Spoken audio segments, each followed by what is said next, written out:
All right. Well, thanks a lot for being here, everybody. We're doing the Karate Build podcast today. This one's going to be on parenting, and we're titling this "The Ultimate Guide to Effective Caring and Discipline." And with me, I have Senior Master Laura Sanborn. Thanks for being here, ma'am.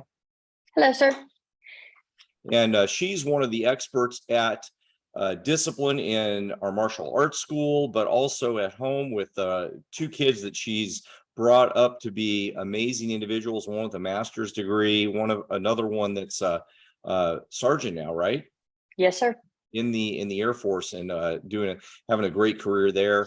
So her kids are really amazing and well-developed individuals. So I'm really glad to have her here. I've always admired how well she's worked with her kids. Mine's another story. No, mine's great. My son is great, and he's awesome. He's an instructor at our school, a 4th degree black belt. So both as parents and as instructors, and also people that have worked with kids in a lot of other ways, we love this topic and love being able to work with kids and help parents as well develop really effective ways to help discipline their kids, but also be caring and mostly effective at the discipline that they use with their kids, so that it can build better relationships with their kids, help their kids develop into more effective human beings in the long run.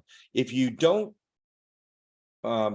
do the things in our podcast well, what can happen is some pretty negative consequences, and we'll talk about them in a second here. So let's get to it. So a couple things about us. This is me, Dr. Greg Moody, and Laura Sanborn. Some of our qualifications, or my qualifications, I guess, on here. We need to put yours on here, ma'am. And yes, sir. Let's get to a few things. So a couple things about working with kids. In one book I'd like to recommend to everybody that we recommend to most of our parents. It's 1, 2, 3 Magic by Dr. Thomas Phelan, Phelan. I'll erase that in a second, so anybody watching the podcast, please take a look at that book. We highly recommend this book for any parent. When I write my own book on discipline, we'll still be recommending this book because it really provides a lot of the fundamentals to anybody that is working with kids. I've talked to some people in occupational therapy and other areas who say, well, I don't really like this book. And after about 10 minutes of talking with them, they've told me the reasons why. And most of the reasons why people don't recommend this book that have been familiar with it are because they generally see people that just don't implement the things properly. And the reason is it's mostly because it's so simple. The people look for complicated solutions when there's simple solutions that are out there. This is the simplest and most effective fundamental rule book for dealing with kids. So I highly recommend this book, Thomas Phelan, 1, 2, 3 Magic.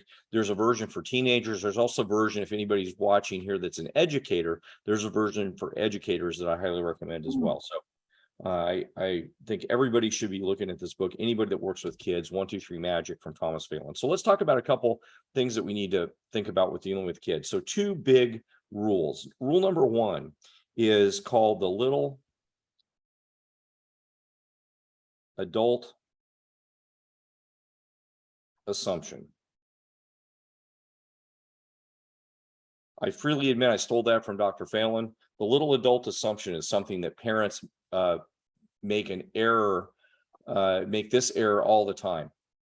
The little adult assumption is assuming that kids are little adults. And if I have a conversation with the child about, let's say, why they hit their sister, and if they hit their sister, that I'm going to explain to them why that's a bad thing and why hitting their sister is going to make them feel bad, and their sister's going to feel bad, and in the long run they're going to feel bad themselves, and there's going to be all these negative consequences. So that will help them understand why it was a bad thing, and therefore they're not going to hit their sister again. That's assuming this is a little adult. And if they understood this, they could process that in their mind, and they'd have new cognitive rules for making these new guidance in their world. This is never, ever, ever going to work. Another thing that parents do a lot of times is they ask questions and they already know the answer. For example, they say something broke in the house and they have one child. They're the only one there, and that something broke. They don't have any pets, and there's one child, and they say, who broke that?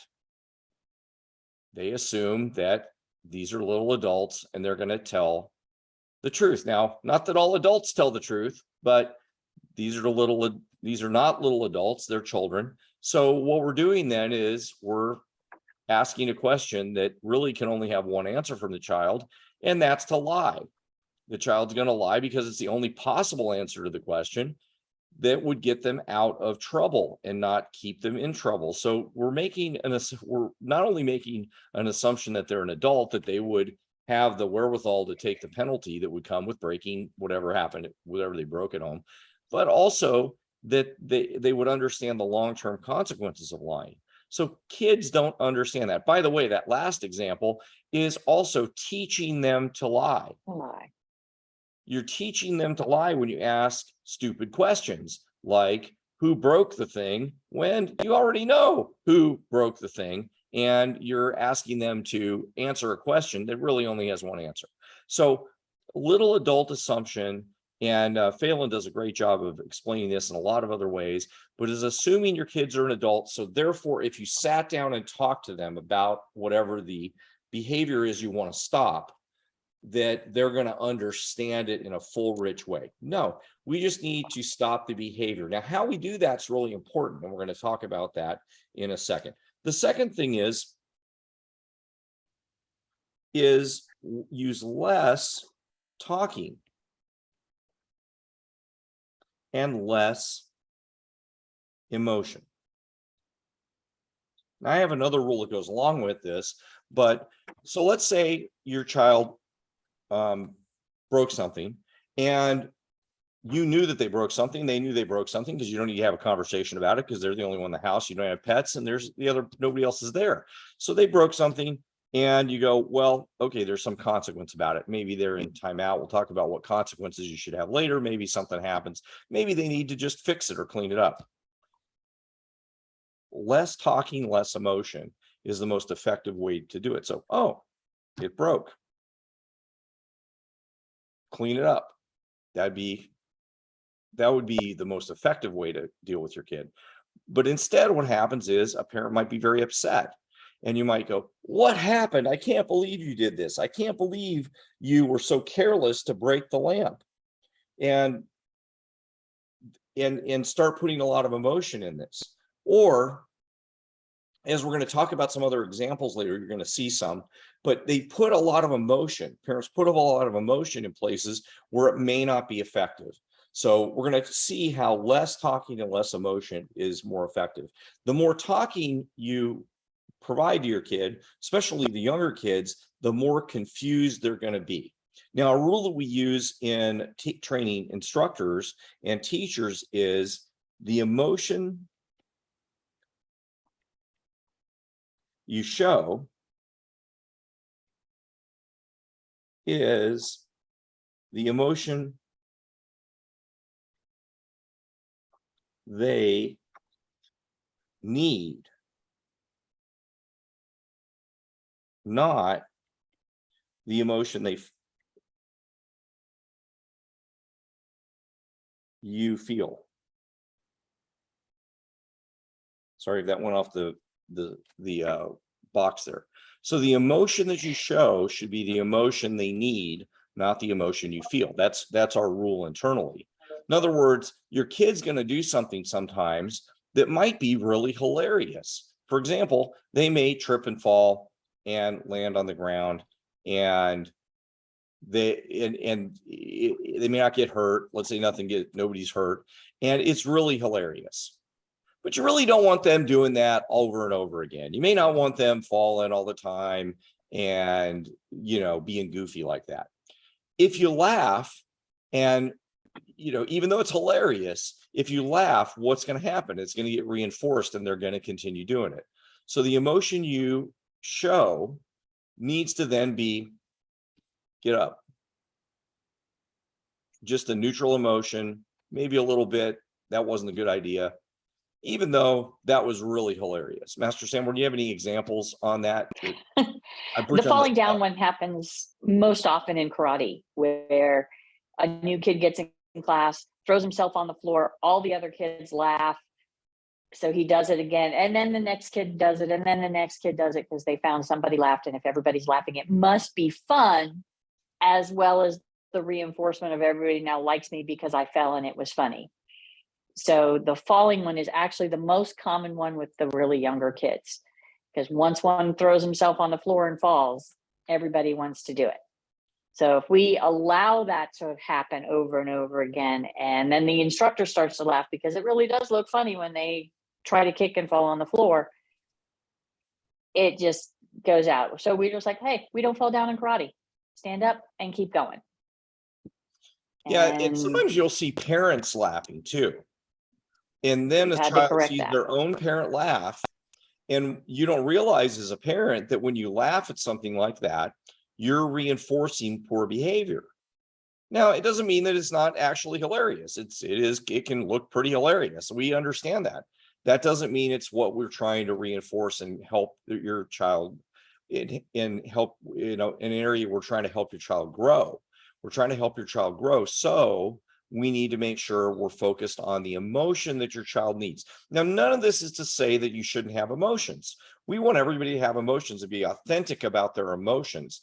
There's a difference when we're a parent and we're trying to, that our job is to help our child grow and develop into, somebody that we want them to have really strong and authentic emotions themselves.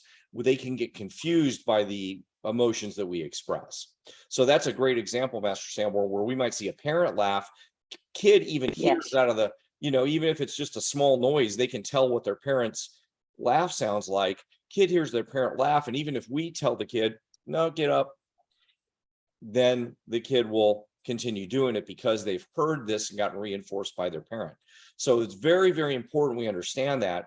It's not that we don't want you to be authentic about your emotions. You should also understand this other rule, that sometimes it's not the right time to show the emotion that may not be helpful for somebody, especially a child.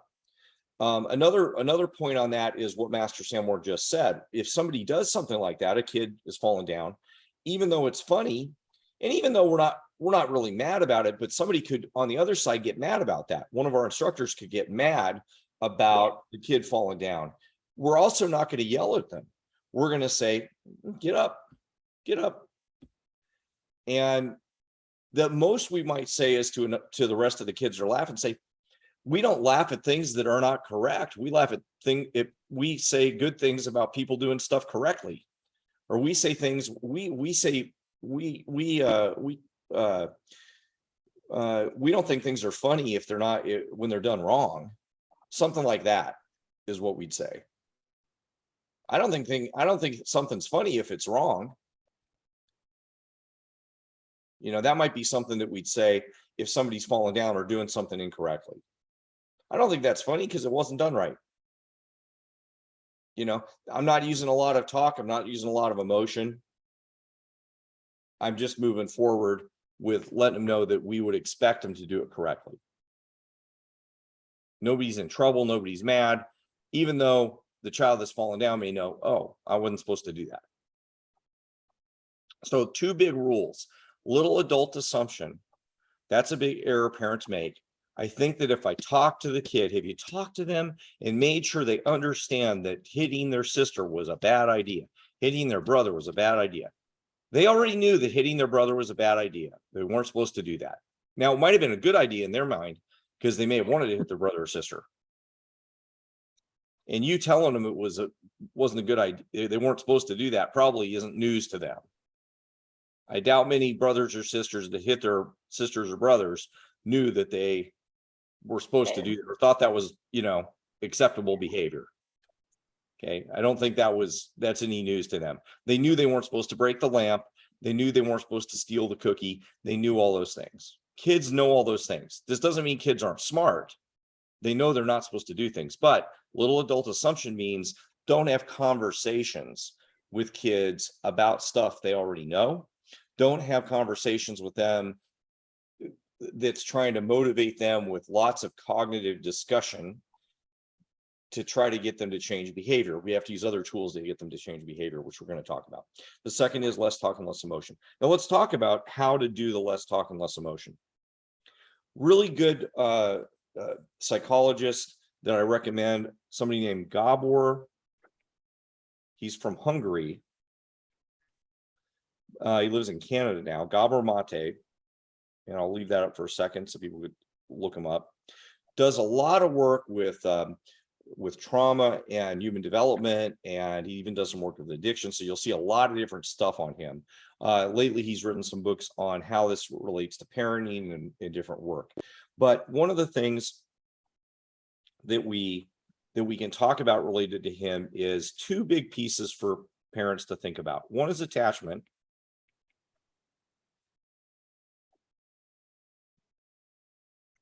And the other is authenticity.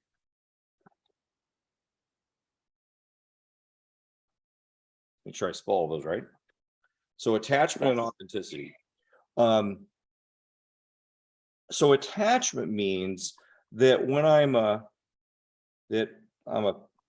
see my good stick drawings. So is how a child and a parent connect. And we know, you guys have probably all heard about attachment needs, and when kids are young, they need to be able to connect with their parent. And how this works is if the parent is there for them and caring and loving, and doesn't mean you have to be sitting with them all day long, or you have to be overly permissive with your kid in any way. In fact, we're going to show you some ways to make sure you use effective discipline. That's what this podcast is about.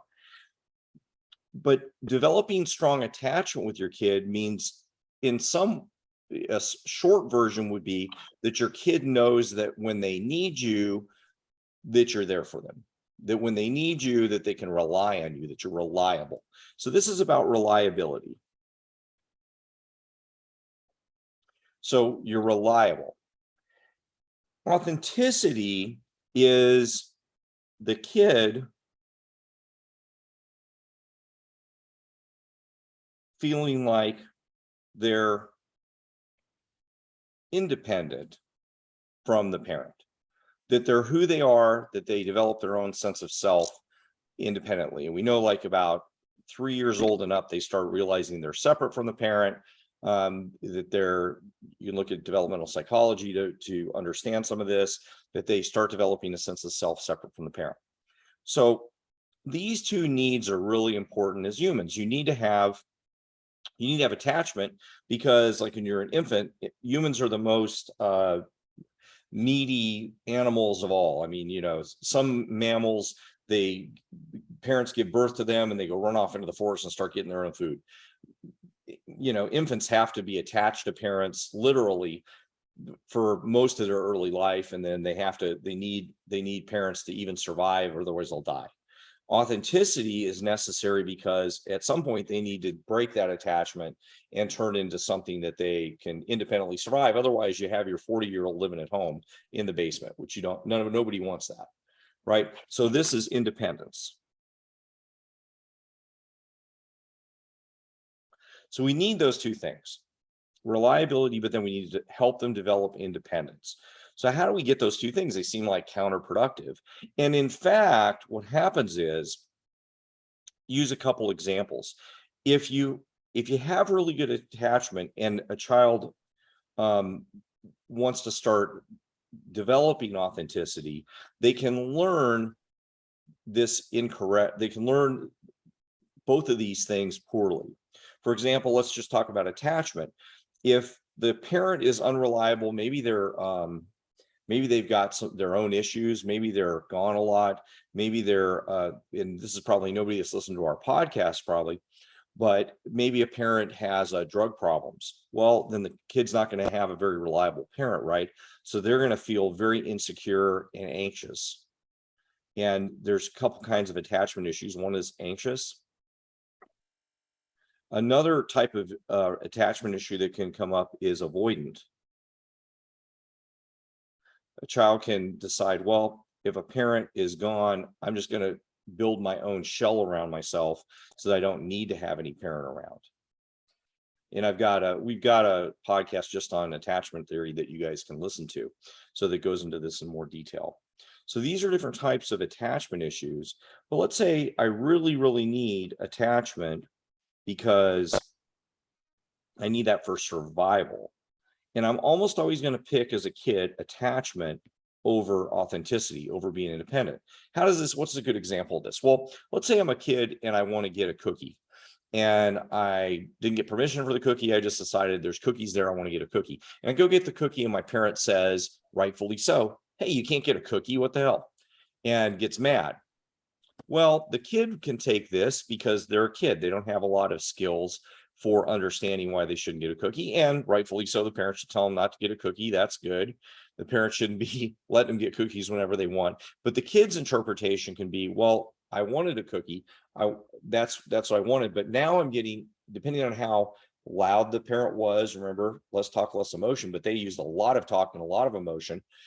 Now the kid's understanding is going to be that I'm not loved, I'm not cared about.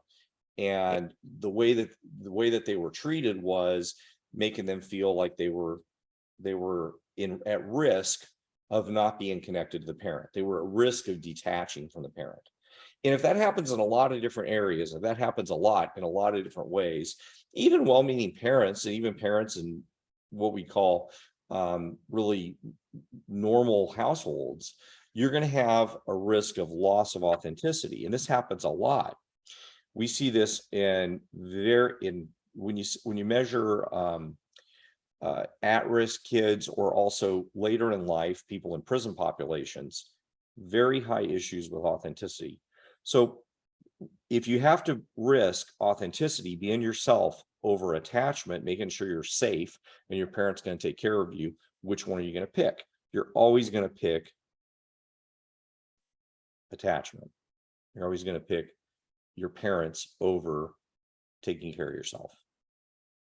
And later in life, we end up having lots and lots of problems because of this. Now, why do I care or tell you about this in terms of parenting and effective and caring discipline?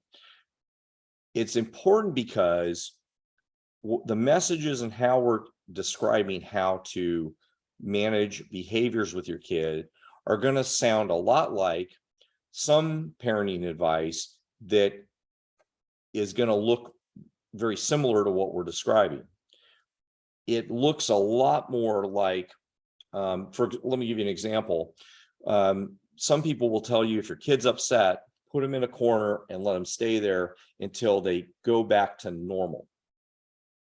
Some famous people that are psychologists, but not really parenting experts, are really well known in telling people things like that. The reason that's poor advice is that's not taking the time to understand what's going on with your kid. And it might instead look something like, kid's upset. Well, yeah, I hear that you're upset.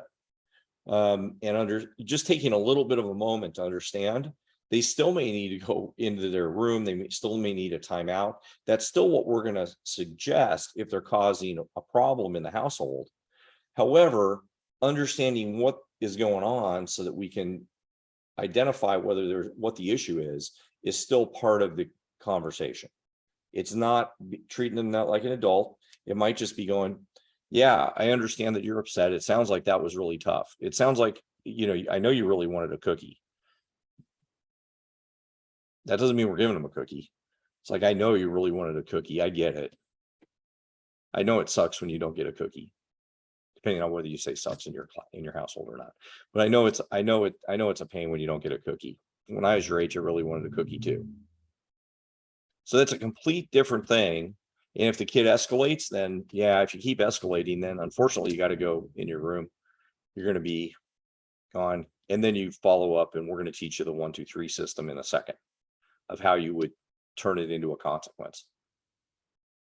So that's the difference in that conversation. It's a lot different than, I can't believe you're behaving this way. If you do this, you're going to be sitting over there until you go back to normal. That sounds a lot different, right? Master Sanborn, any comments before we move on from this? Yes, sir.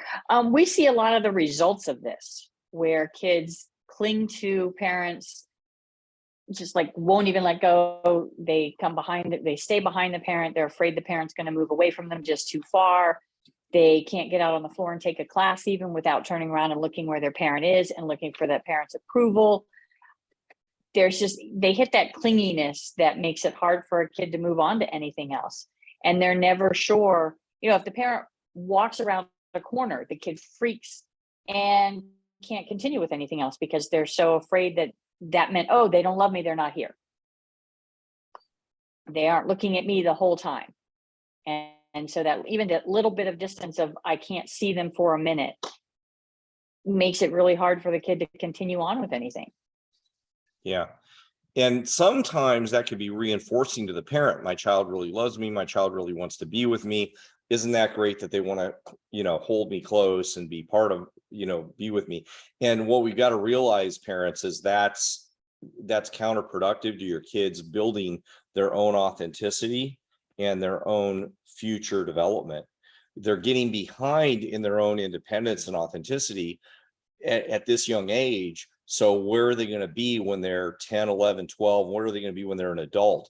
They're getting behind the race. They need to get a head start on this right now. So this is really important. Okay.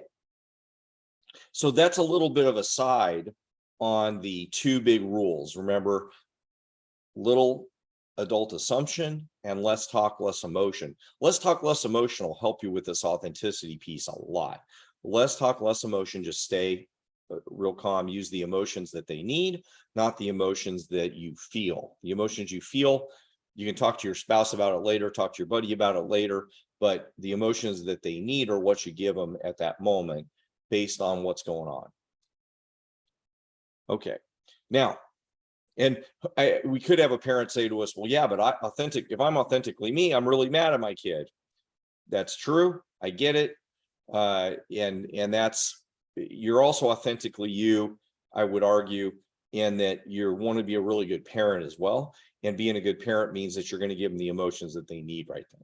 So that's being a disciplined and good parent as well.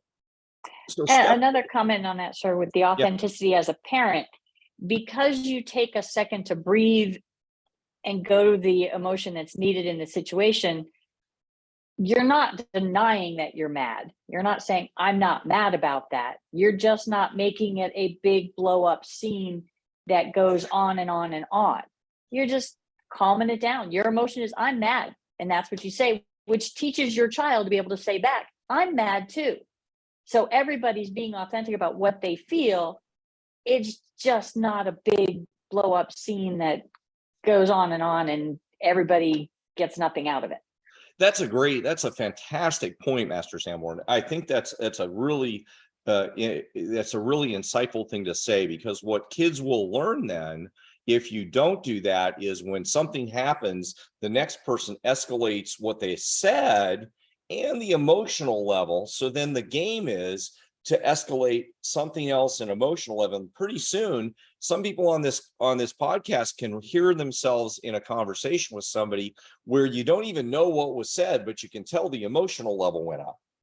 It's the emotional level just went up like crazy, and nobody really knows what happened afterwards. Nobody even knows what the conversation was about.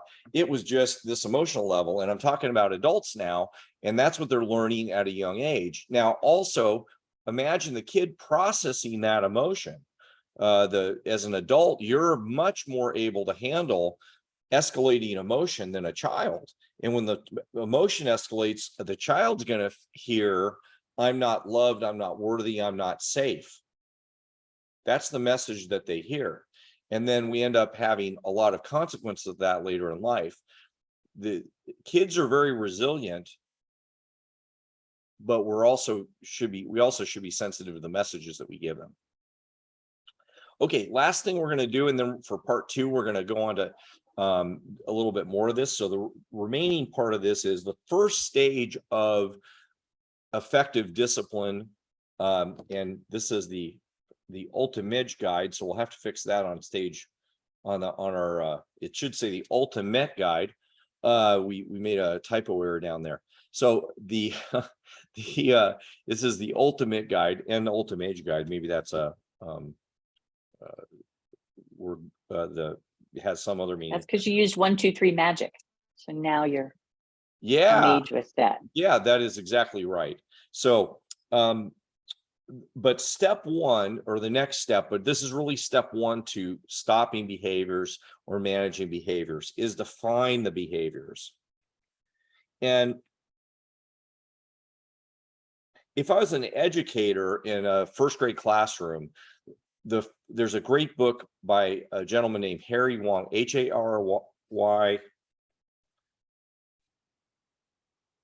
and it's called The First Days of School.